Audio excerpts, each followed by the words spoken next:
Hey, good morning, guys. We've got some good questions today, so I'm going to rattle through these because there's actually quite a lot to cover this week, which is good.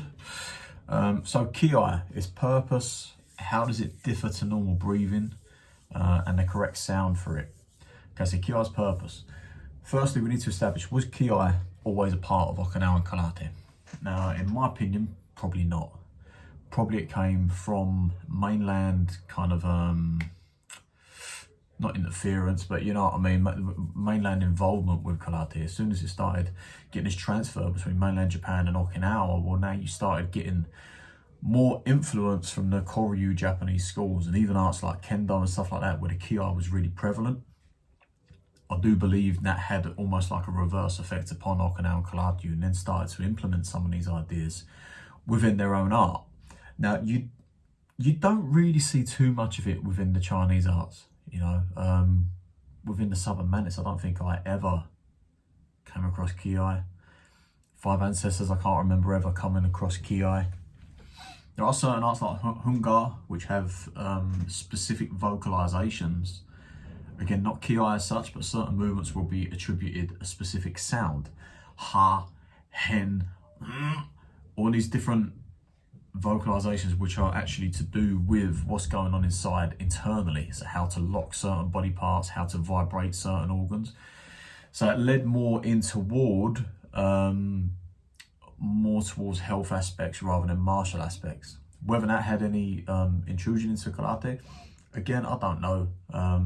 There's different stories, different things within the Goju that I've learned.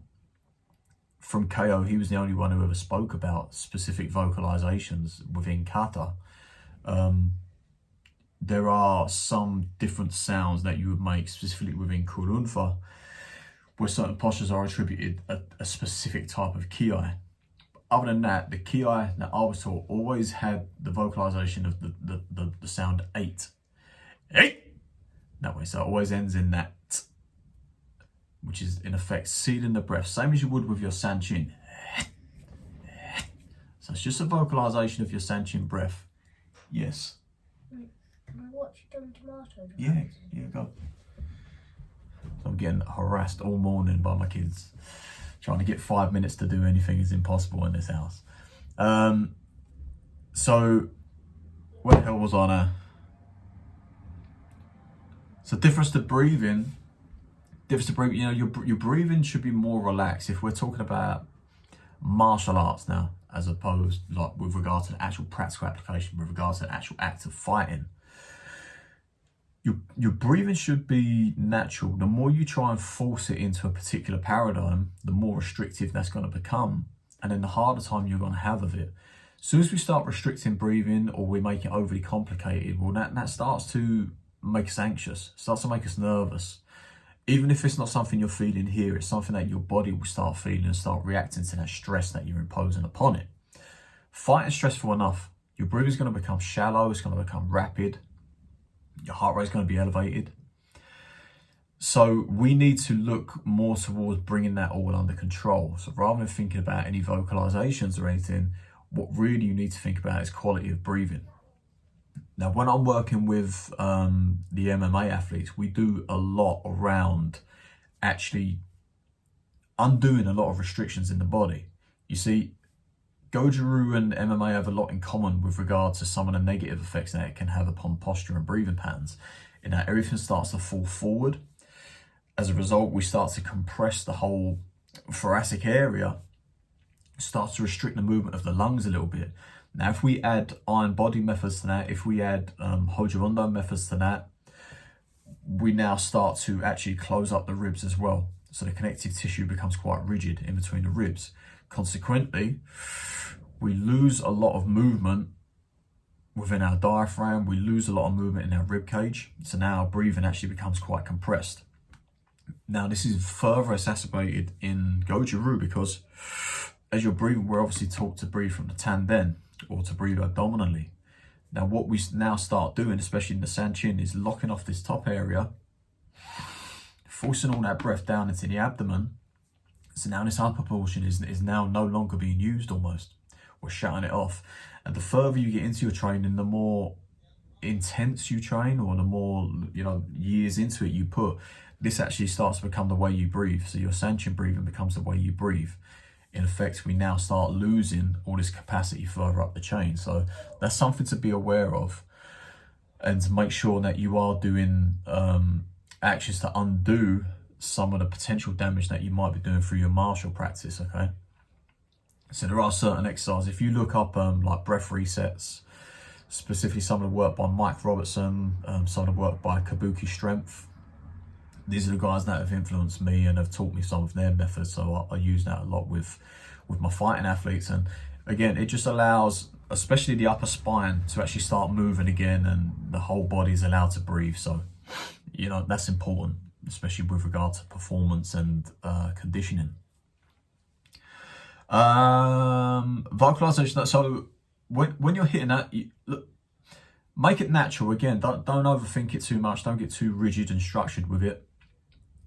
When a dog barks, it's like when a dog's really super pissed and quite angry, its body almost leaves the body. It has that sort of like, so as it's barking, the whole body's reacting, the whole body's expressive. This is a very yang action with regards to expression. If we're expressing ourselves, our arms are animated, our body becomes big, our vocalization becomes loud. It's a yang expression. When we're timid, when we're nervous, the breathing gets shallow, we're sort of hunched up, we're a little bit depressed. Everything comes yin, so we start to pull in, right? So if we're talking about expression of energy or expression of strikes, it's going to be accompanied by a slight, whether you want to make the sound or not. For me, it helps. If I'm doing any heavy lifting, if I'm doing bag work, if I'm doing sledgehammer work, medicine ball throws, you'll hear me, it's almost, it's a natural action. I find if you don't do it, again, the breathing starts to become a little bit more restrictive. As soon as you start restricting the breathing, we're not breathing naturally. As soon as we're not breathing naturally, we're going to get into an oxygen debt. As soon as getting into an oxygen debt, our conditioning goes down the toilet. So again, make it natural. If guys are playing tennis, if they're making that vocalization when they're hitting the strikes, it's an expression of energy. And that's all it is. That's all Kiai is. It doesn't have to get mystical or anything more than that.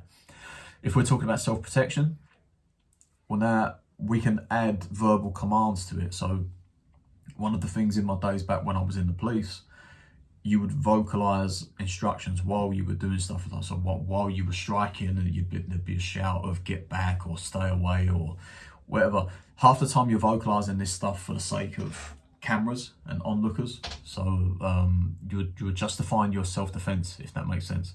If you're telling somebody, keep back, stay away from me, don't come any closer, put down the weapon, whatever, this becomes your Kiai. So again, it's about taking this old action of Kiai, or this old-fashioned idea of what's making me stronger. Well, no, how can we make it practical if we're talking about self-protection? So one, we're vocalizing to make sure we're breathing. Two, we're vocalizing to add that expression of energy, that expression of force, that natural instinct to become big, to become expressive into the strike. Three, we're using it as a justification, or to add weight to our justification for self-defense. Okay, so as much vocalizations as you can put into it, you're scared, stay away from me, what are you doing, keep back. All these vocalizations while you're doing your strike, this is your Kiai, and this can be the difference between you becoming victor or victim in the eyes of the legal system. So even though you win the fight, you still might end up with your butt in jail.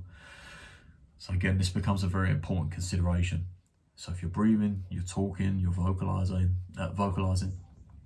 making sure you're getting these verbal commands out, again, to for the sake of cameras and CCTV and all this sort of stuff. It's very important. There's more I could add on that, but it's for a more private chat. Right, guys, I'm gonna come back to the other questions a little bit later, because I don't want this video to become too long and you guys switch off. So the next part I'll do in the next video, okay? But that's a little bit around Kiai.